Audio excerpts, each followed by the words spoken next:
Ok, salut les gars et bienvenue sur Un jour, une faille, la chaîne qui vous dit tout sur la cybersécurité. Bon les gars, avant de commencer bien sûr, le rappel profite aux croyants. Donc n'hésitez pas à vous abonner massivement sur la chaîne, voilà.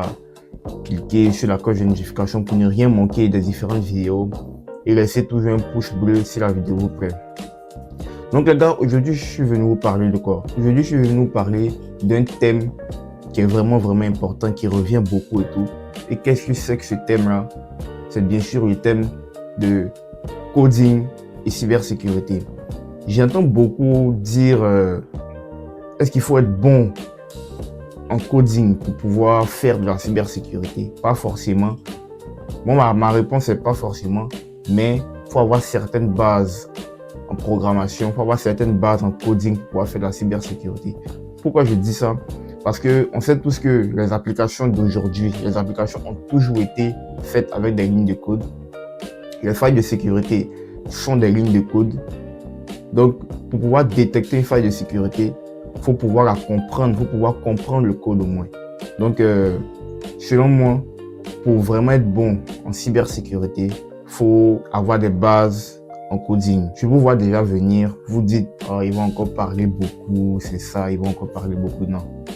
Je suis pas venu pour beaucoup parler. Je suis juste venu aujourd'hui, je suis venu pour illustrer mes propos. Je suis venu pour illustrer mes propos. Je suis venu pour défendre ma thèse. Voilà. Donc, pour ce faire, dans cette vidéo, on aura une situation dans laquelle on aura besoin de programmer. On aura besoin de programmer pour montrer aux gens encore sceptiques qu'il faut avoir au moins certaines bases en programmation pour pouvoir faire de la cybersécurité. Voilà. Donc la vidéo d'aujourd'hui va consister en quoi? Elle va consister à écrire un code qui va permettre de faire du brute force sur un programme. Je ne vous en dirai pas plus. Si vous voulez savoir, restez jusqu'à la fin de la vidéo et on y va.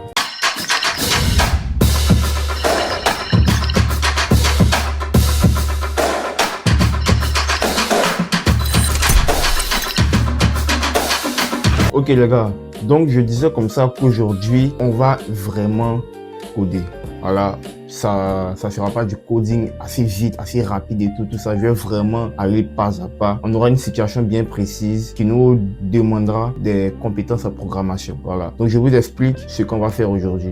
Aujourd'hui, le thème ce sera quoi? On aura un serveur sur lequel on devra se connecter. On aura un serveur créé en C bien sûr, sur lequel on devra se connecter. Mais le problème est que le serveur, pour pouvoir se connecter au serveur, on doit connaître l'admin, c'est-à-dire l'admin et le mot de passe. Donc pour ce faire, on va écrire un code, on va écrire un programme en C qui va nous permettre de faire du brute force, pour trouver l'admin et le mot de passe. Je tiens à préciser qu'il y a une faille de sécurité bien sûr dans le serveur. La faille de sécurité est que de 1, le serveur, les identifiants ne sont pas assez robustes, et de 2, le serveur accepte, et de 2, le serveur n'a pas de limite de connexion, n'a pas de limite de tentative de connexion.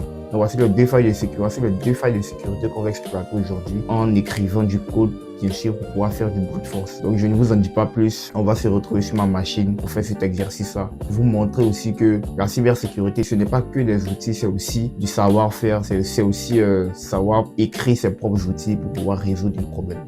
Ok les gars, comme je le disais tantôt, notre but ici, c'est de se connecter à ce serveur-là. Donc on constate ici que notre serveur, il écoute sur le port 90-90 et qu'il écoute sur le port 90-90 et qu'il est connecté à cette adresse IP là. Ok, donc notre but, c'est d'écrire un code en C qui va nous permettre de nous connecter à ce serveur-là, sachant bien sûr que ce serveur-là demande des identifiants de connexion, c'est-à-dire username et password. Donc, on va écrire ce code. D'abord, on va commencer, c'est bien sûr. Ok. On va aller pas à pas. Ok. On commence par les basiques.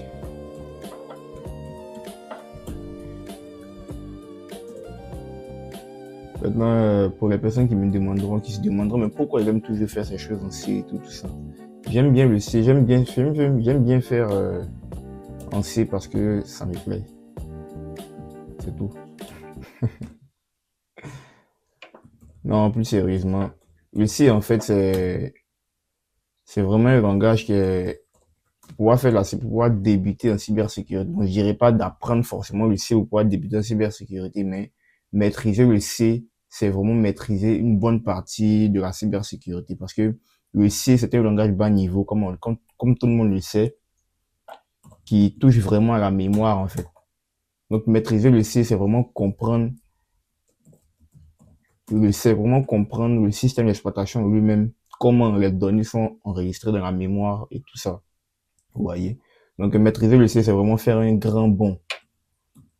C'est vraiment faire un grand bond lorsqu'on débute en cybersécurité. Ok. On commence d'abord par le variable global.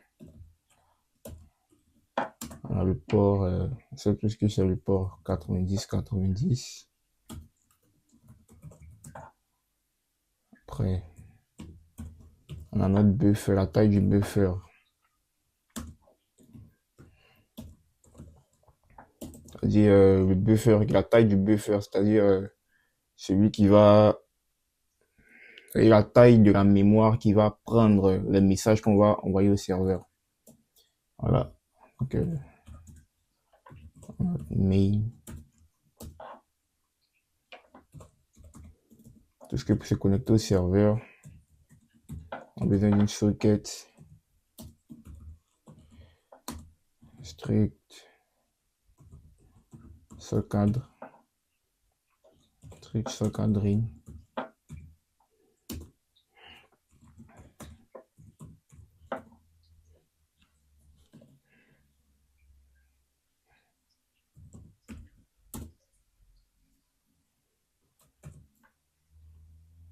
Ok.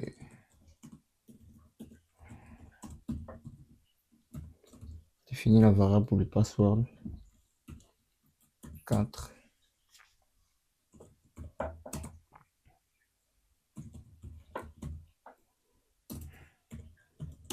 Ok. Donc là maintenant ça sera puisque on va pouvoir faire des tests qu'on puisse se connecter, qu'on puisse se connecter à chaque fois, qu'on puisse se connecter indéfiniment. Bon, pas indéfiniment en tant que tel, je vais mettre le compteur à 999, voilà. Donc ça va tester ça va tester les chiffres de 0 à 999. Ça va tester le mot de passe de 0 à 999 et tout. Ok.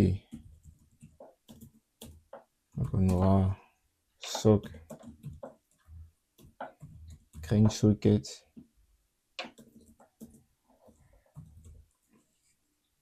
Je viens préciser que c'est une connexion TCP, donc je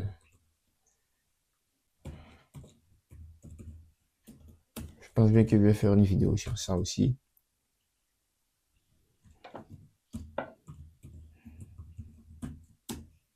Peut-être, si ça vous plaît en tout cas.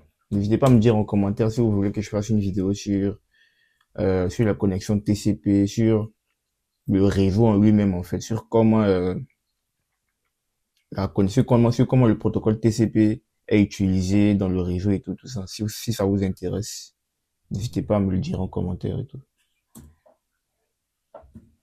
Donc on aura adr.signe family.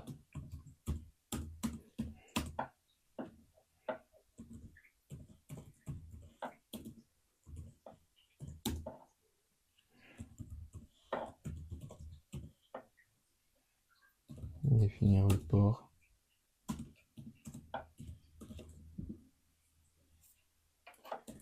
Hashtones port.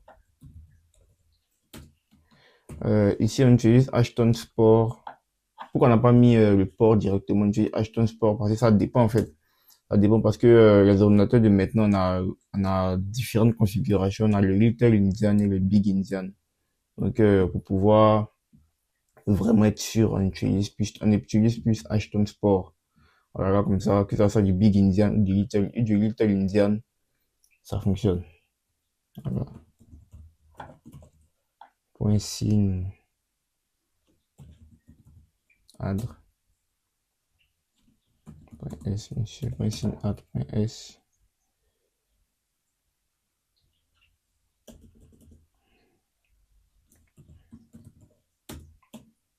synad.sadr. Il y a inet, l'adresse. L'adresse IP, c'est le local host, c'est 127.0.0.0. Non, .1 plutôt.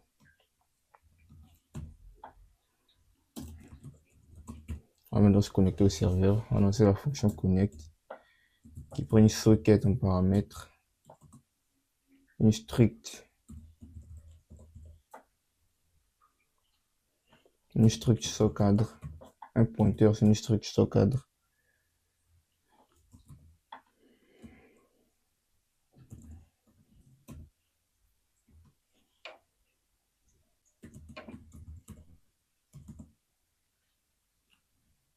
Et la taille, size of, la taille de notre struct socadre.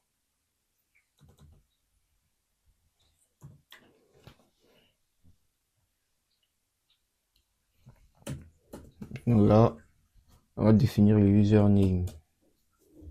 Ici, qu'est-ce qu'on a? On a la connexion, déjà on a la connexion au serveur qui est là, que j'ai mis comme socket. Ça prend une socket en paramètre. On voit que la fonction connect prend le descripteur de la socket, il prend une constante sur une struct socadre et la taille de notre adresse. Ok. Là maintenant on va définir le username avec la fonction receive.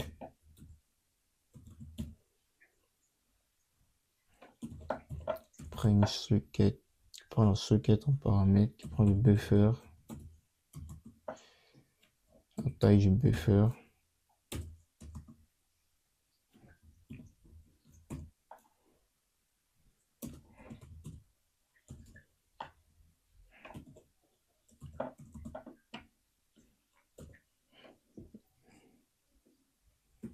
Ici, on va essayer avec le username, on va essayer avec admin 6 0. Donc là, on envoie au serveur le username qui est admin de taille 6.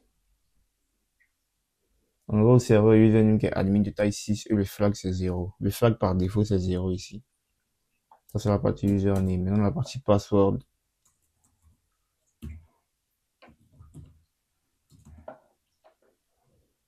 Fait pareil. Buffer size 0.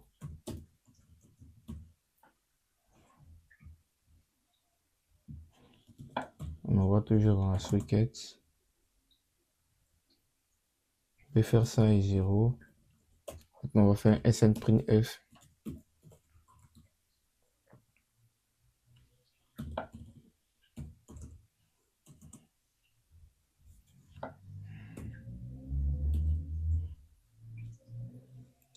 Un jeu 0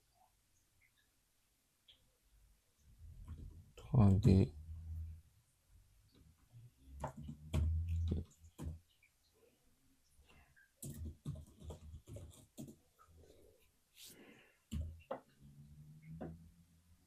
On va faire un affichage pour voir différents tests.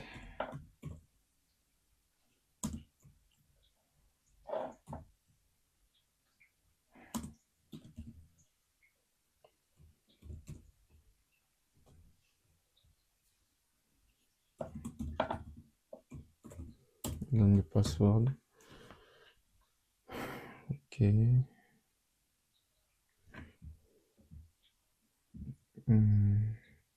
Là, on a la connexion. On se connecte au serveur. On lui envoie l'admin, on lui envoie le username. Je vais mettre des commentaires. Ne pas me perdre. Ça, c'est la partie username. Ça, c'est la partie password.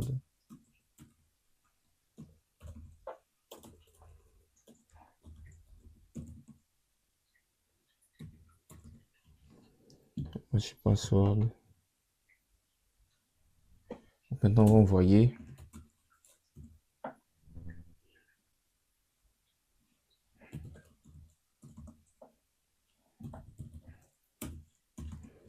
La taille du password, strlen password 0.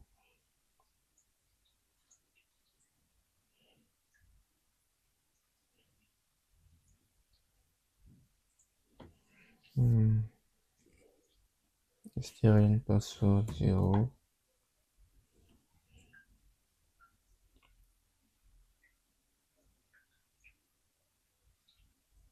On fait send.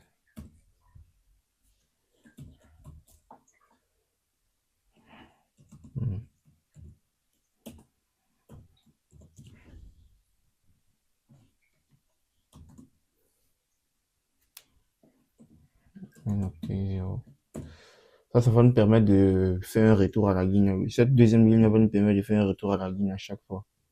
C'est-à-dire, on envoie le mot de passe, on envoie le mot de passe qu'on veut et on envoie aussi un retour à la ligne. Et on envoie aussi un caractère retour à la ligne pour pouvoir faire un retour à la ligne à chaque fois dans le serveur et tout. Toutes ces informations, on les envoie au serveur en fait, pour que le serveur les traite.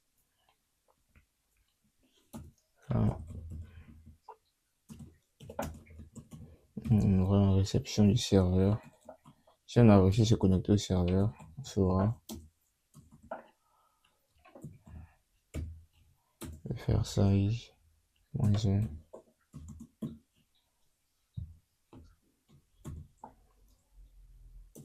d'ici byte est supérieur à 0.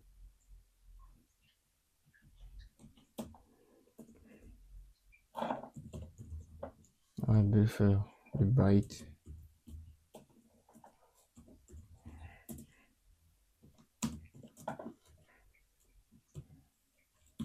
à 0. Ok.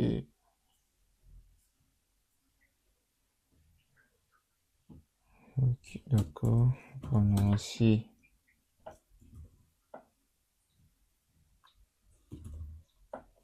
str le buffer.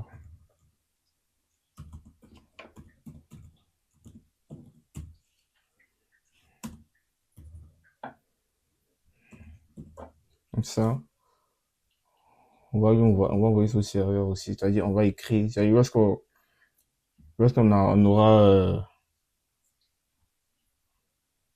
on aura eu accès. Lorsqu'on aura eu accès au serveur et tout, on va envoyer ça au serveur. On enverra ça au serveur et le serveur affichera connexion réussie. On enverra connexion réussie au serveur et ce dernier l'affichera. Ici, str. Ok, on fait ça.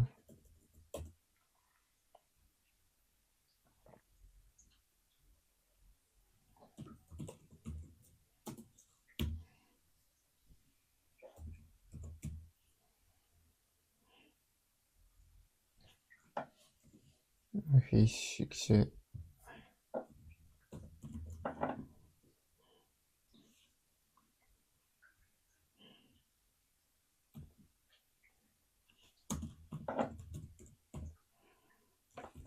On met les identifiants qu'on a trouvés.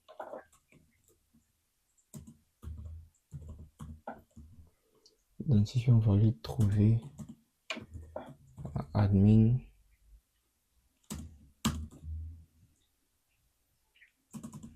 Pourcentage S. Password.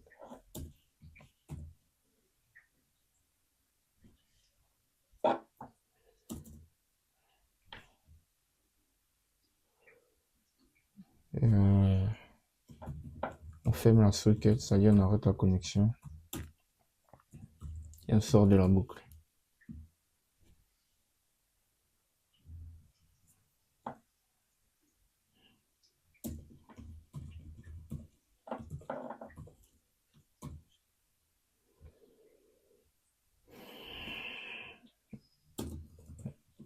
C'est un 0. Ok, revoyons ce qu'on a fait. Donc déjà, on essaie de valeur de 0. On essaie de valeur de mot de passe, on essaie de 0 à 999. Le mot de passe, ça sera de 0 à 999. Et le username, ça sera admin. C'est le mot de passe ici qu'on va chercher.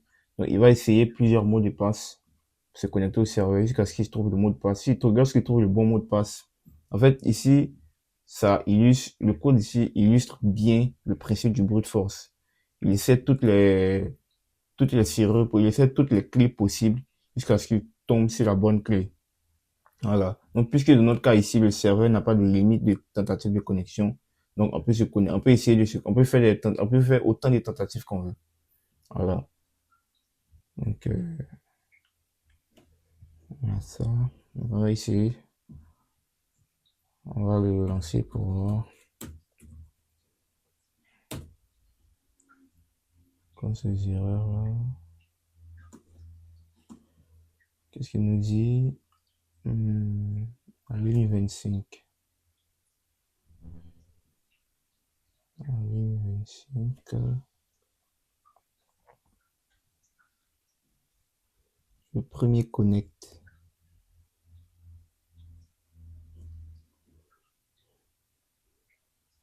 Strict sur cadre. Qu'est-ce qu'on nous dit? Socket. Ah, c'est soc. Ah, je me suis trompé. C'est pas socket, c'est soc.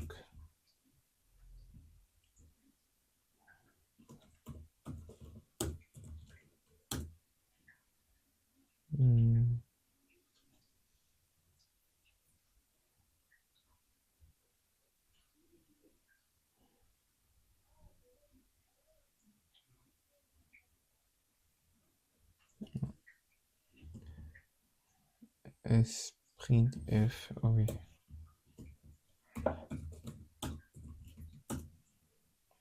Je crois qu'on est bon là. Ici on peut voir.